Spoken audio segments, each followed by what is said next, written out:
So I just realized I haven't made a Mexico video all year. That is changing today.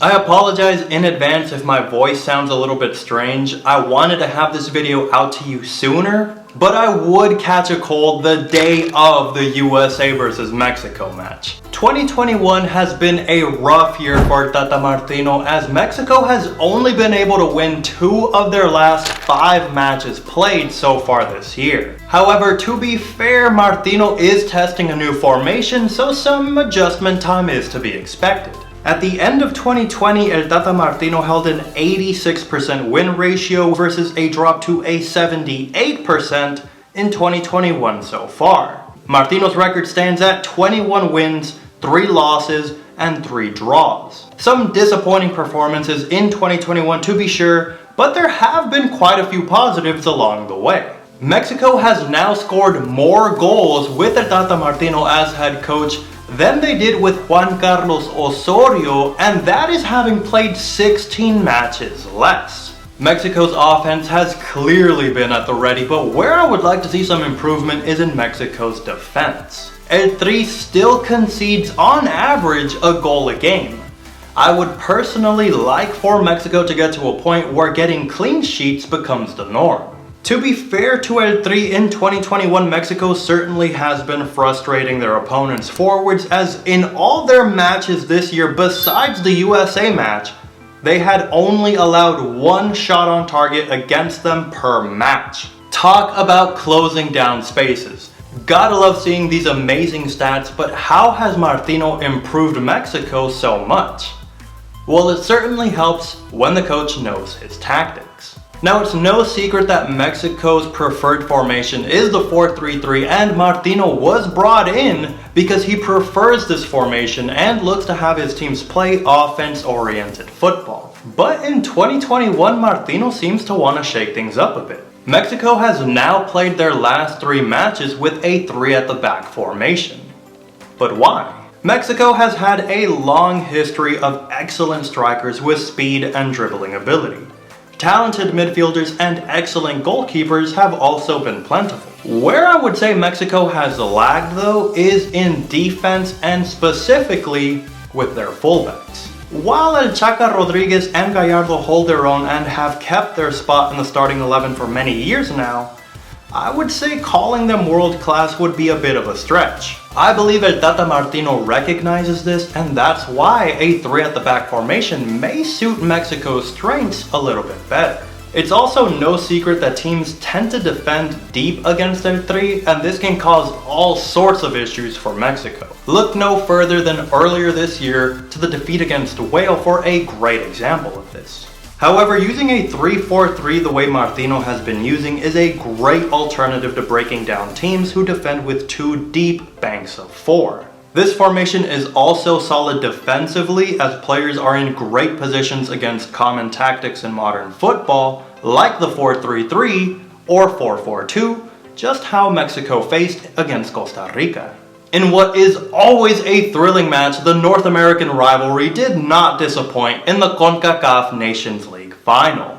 In the end, the USA got the win, but there was no shortage of drama, with plenty of goals, VAR being needed, fights left and right, as you would expect in this great rivalry, penalties, extra time. This game had it all. Props to Pulisic though for being able to get the ball past Ochoa in that absolutely pressure-mounting penalty kick. The drama continued afterwards though, because then it was Mexico who was awarded a penalty. Guardado stepped up only to miss. But before everybody comes for Martino with some of these poor performances, I've seen a lot of positives in the matches so far this year. First and foremost, Mexico's offense is still a force to be reckoned with. Every time El Chucky Lozano got the ball, he was barreling towards goal. His dribbling, his shooting, he was just ready to fire off a cannon any chance he got. El Tecatito Corona needed only 1 minute against the USA to remind everybody what we were all missing with him on the wing. And Diego Lainez has become a household name. The guy's dribbling ability has improved tremendously over the past year. I may or may not have added him in my video for the top 5 Mexico players to keep an eye on this year, so be sure to check out that video if you haven't already. Diego Lainez though has improved so much with some key passes in the final third against both Iceland and the USA. Number 2, if there was ever a match where you needed a reason to start replacing your veteran players with developing talent, this was it. Every player has a moment in their career where they need to make the decision to step aside and let the next generation come in to take their spot. Charlie Rodriguez, Diego Lainez, these guys in the midfield are young guys who are developing incredibly well. When Mexico needed Andres Guardado in a crucial match, 120 plus minutes into the match, awarded a penalty against the USA, and he crumbled under the pressure. Make no mistake, Guardado was not alone here though. Watching 33-year-old Moreno and 31-year-old HH playing past the 100-minute mark was painful. Both were gassed, and HH in particular was lucky to not see red after 2 incredibly clumsy fouls in extra time. It is time for a change. And last but not least, the third and final improvement I have seen in these matches in 2021 is that Martino is not afraid to switch up the tactics. Mexico has needed a kick in the rear for decades now, as they have largely been a one-trick pony. Yes, the 4-3-3 favors Mexico's strengths and play style, but that won't always work. A plan B with a 3 at the back formation, wing backs who can attack and move forward when your wingers are exhausted, and overall tactical development of the next generation is huge. El Tri has a big summer on the horizon, and they'll have a lot of chances to get more experience using the 3 at the back formation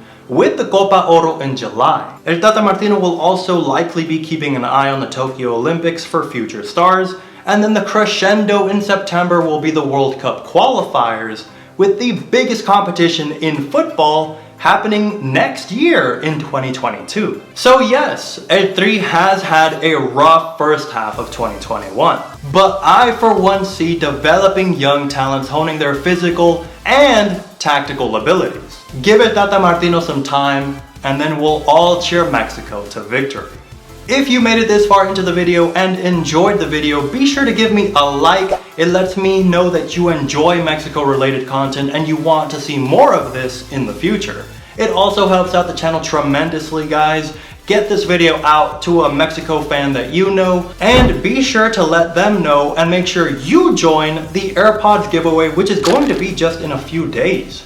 June the 22nd, the winner will be announced. It will be a Q&A video, so if you would like to get to know me better, if you would like to engage more with VC football here, that will be the biggest opportunity. Good luck to everybody in the giveaway, and as always, thank you so much for all the love and support, and I will catch you in the next one. Peace.